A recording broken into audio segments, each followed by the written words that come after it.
하나님은 제게 기도하는 제게 말씀대로 표적이 나타나게 해 주셨습니다. 청소년 연합 집회를 인도할 때의 일입니다. 집회 시간에 앞자리에 앉은 청년에게 귀신이 역사했습니다. 눈이 뒤집어서 신자 위만 보였고 입에서 꽃게처럼 거품이 나왔습니다. 허리는 활처럼 지르기 시작했는데 청년들이 배를 눌러도 들어가지 않았습니다.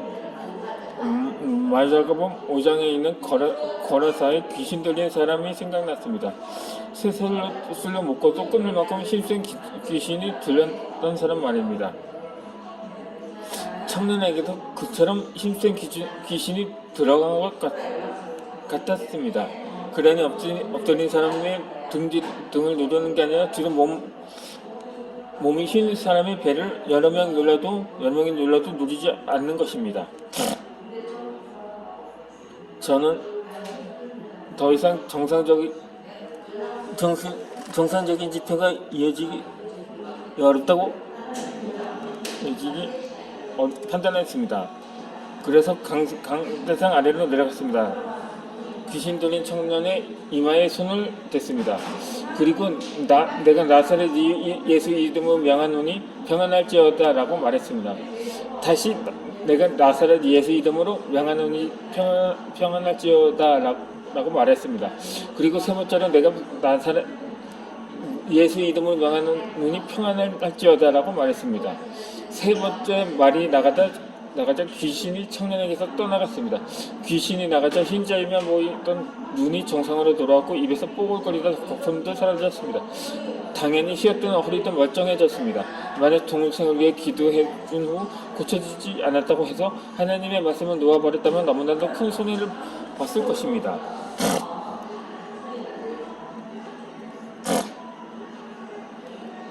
성경에 보면 베드로와 요한이 살해들인 공회로부터 전도하면 그냥 놔두지 않겠다는 협박을 받은 후에 교회 공동체에 그런 사실을 보고합니다. 그때 다같이 합심해서 기도하는데 내용이 다음과 같습니다. 주여 이르시되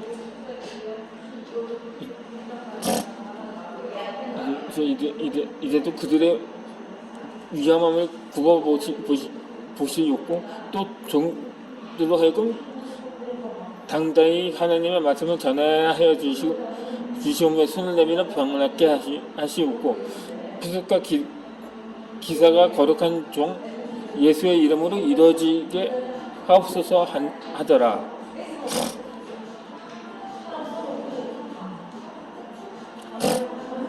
위협함을 굽어달라는 기도는 이해가 갑니다. 지금 협박을 받고 있는 상황이기 때문입니다.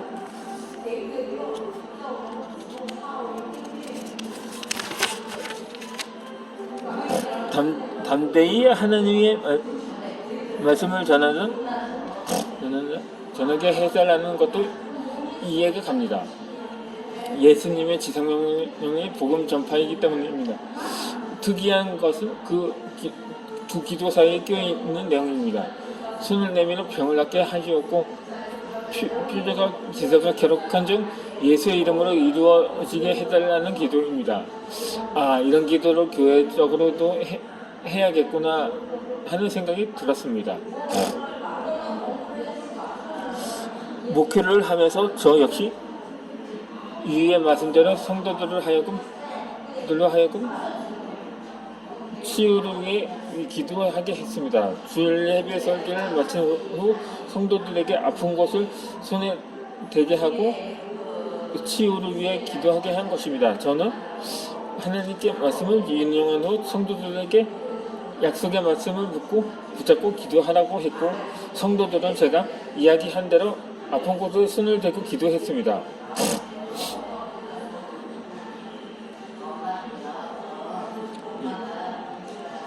50대의 여자 성도가 전도되어 왔을 때의 일입니다. 그 성도는 백병증이라는 병을 가지고 있었습니다. 목 부분이 특히 심했는데 그것을 가리기 위해서 더운 여름철에도 늘 목을 가리고 다녔습니다.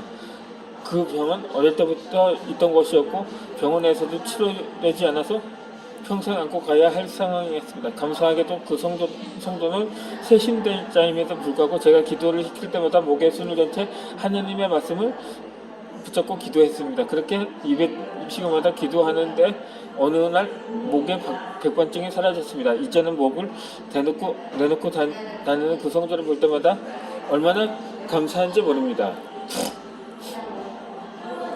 그 성도는 이후로 찬양대회에 서고 전도도 열심히 하고 있습니다. 2명의 친구들을 전도해서 그 친구들 역시 꾸준하게 예배를 드리고 있습니다. 한 번은 페이스북에서 우리 교회 젊은 성도인 박미자 집사님의 글을 우연히 보게 되었습니다. 평소에는 머리에 손을 대고 지혜를 달라고 기도를 했다고 합니다. 그런데 그 글을 쓰기 직전에 주일에 갑자기 고관절의 치료를 위해 다리에 손을 대고 기도했는데 하나님께서 고관절을 고쳐주셨다고 합니다. 얼마나 감사한 일인지요. 서울 강서 지방회의 권사회 연합무후회를 인도할 때의 일입니다. 그때도 역시 아픈 곳에 손을 대고 기도하게 했습니다. 그때 연합회에서 중심적으로 활동하시던 이우원열 권사님이 다리가 아프셨습니다. 기도 순서를 맡았기에 절뚝거리며 강대상에 올라가셨습니다. 기도를 마치고 내려갔을 때마다 자리가 치워졌다고 좋아하시던 모습이 생각합니다. 임용 권사님들과 제가 있는 앞에서 다리를 앞뒤로 흔들면서 한박 웃음을 지으셨습니다. 이번에는 예배 시간에 50대 후반의 남자분이 오셨습니다. 유경찬이라는 이분은 특이한 현상을 겪고 계셨습니다. 귀신들이 눈에 보였습니다. 한 어린 소녀가 몸에 들어왔다가 그대로 빠져나가기도 하는데 그런 것들이 눈에 보이니 마음이 불안했습니다. 밤에는 잠을 제대로 자지 못했습니다. 그 때문에 낮에 깜짝 졸음운전을 하다가 접촉사고를 내기도 했습니다.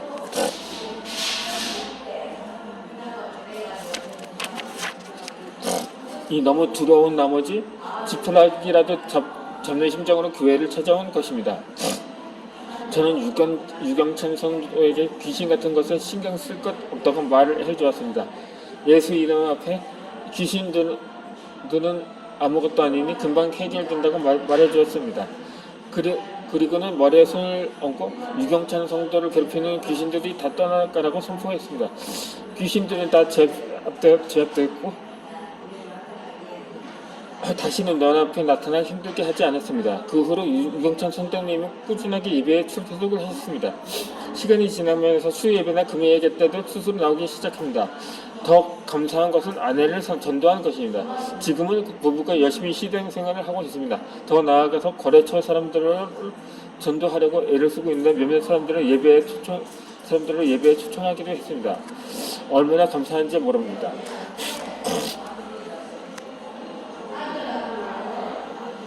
성경의 말씀을 붙잡고 기도하는 사람들 이야기가 많이 나옵니다. 그 중에 한 사람이 여호사밧 왕입니다. 여호사밧이 다스릴 때 유다 왕국은 큰 위기에 부딪힙니다. 한 나라만 쳐들어와도 어려울 텐데 모압 족속과 암몬 족속들이 마온 족속과 연합해서 유다를 치러 왔습니다. 우리나라라 치면 중국이 대만과 일본이 연합해서 한반도를 침략한 거라고 볼 수 있겠죠. 이 소식을 듣자 여호사밧이 두려워합니다. 아마 누구라도 두려워했을 것입니다. 하느님을 믿는 사람이라 해도 당장 눈앞에 감당할 수 없는 위기가 닥쳐오면 그 무에 짓는 일금을 합니다. 그렇지만 감사하게도 여호사밧은 계속 눌려 있지 않고 정신을 차립니다. 온 유다 백성들을 모아 당하게 전능하신 하나님께 간구합니다. 그때 여호사밧이 하나님께 기도드리는 내용에서 중요한 교훈 하나를 발견할 수 있습니다. 그냥 하나님께 하소연하는 것이 아니라 하나님의 말씀을 붙들고 기도한다는 점입니다. 그는 하나님이 말씀하셨던 말씀을 분명하게 기억하고 인용하면서 하나님께 그 말씀을 도와주실 것을 간구합니다.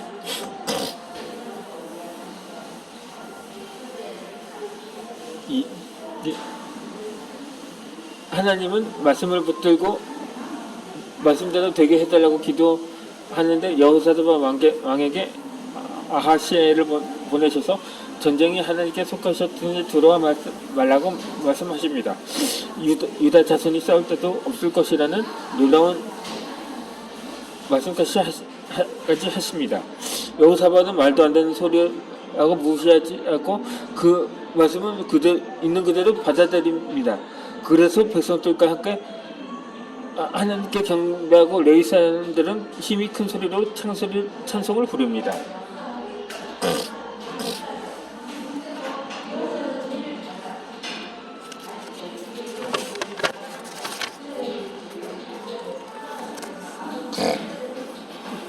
드디어 전쟁이 시작될 찰나입니다. 여호사밧은 백성들에게 선포합니다. 유다와 예루살렘 주민들아, 내 말을 들을지어다. 너희는 너희 하나님 여호와를 신뢰하라.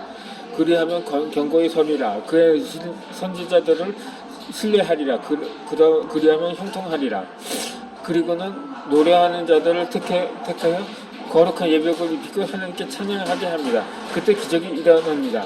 노래가 시작될 때 유다를 쳐들어온 윤합군 사이에 내분이 발생합니다. 암몬과 모압 자손이 일어나 세일산 주민들을 쳐서 진멸하고 세일 주민들을 멸한 후에는 자기들끼리 서로 죽였습니다. 하나님 말씀대로 유다 백성들은 싸우지도 않고 승리를 거뒀고 다 죽어버린 적들의 물품을 취하는데 얼마나 많은 양이 많은지 사흘 동안 거둬야 했을 정도였습니다. 하나님이 말씀을 붙잡고 기도한 결과였습니다.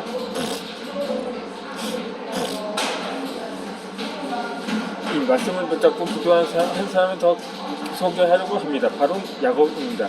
야곱은 에서를 속인 일로 인해 형을 피해 도망쳤습니다. 라반의 집에서 일을 하면서 20년의 생활을 보냅니다. 그러면서 가족도 생겼고 재산도 꽤 모았습니다. 그러자 라반의 아들들이 야곱을 향해 불편한 심기를 드러냈고 라반도 그 영향을 받아 야곱에게 적대적입니다.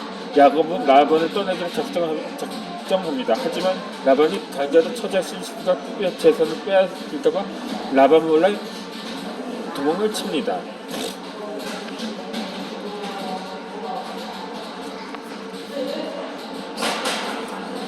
야곱이 도망간 지 3일 만에 그 사실을 알게 된 라반은 사람들을 거느리고 7일길을 쫓아 야곱을 잡았습니다.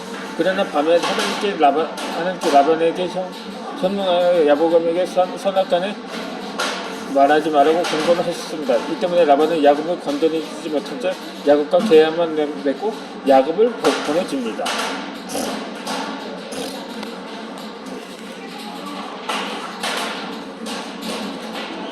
이렇게 위기를 무현한 야곱이 안전의 상승을 내실 때 더 큰 위험이 야곱에게 다가옵니다. 형 에서가 400년을 거느리고 온다는 소식에 야곱이 들은 것입니다. 야곱은 형의 동생을 호의적으로 맞이하라 한다면 이렇게 많은 무리를 끌고 올 리 없다고 생각합니다. 형 에서가 20년 전에 원한을 아직도 품고 있으면 틀림이 없다고 여겨집니다. 야곱은 힘이 두려웠답니다. 야곱은 에서를 섬길 방법이 없습니다. 죽은 목숨이면 다름없습니다.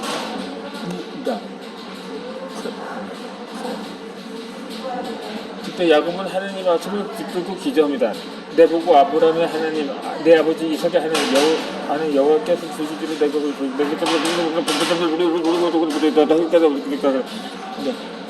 그리고 한경은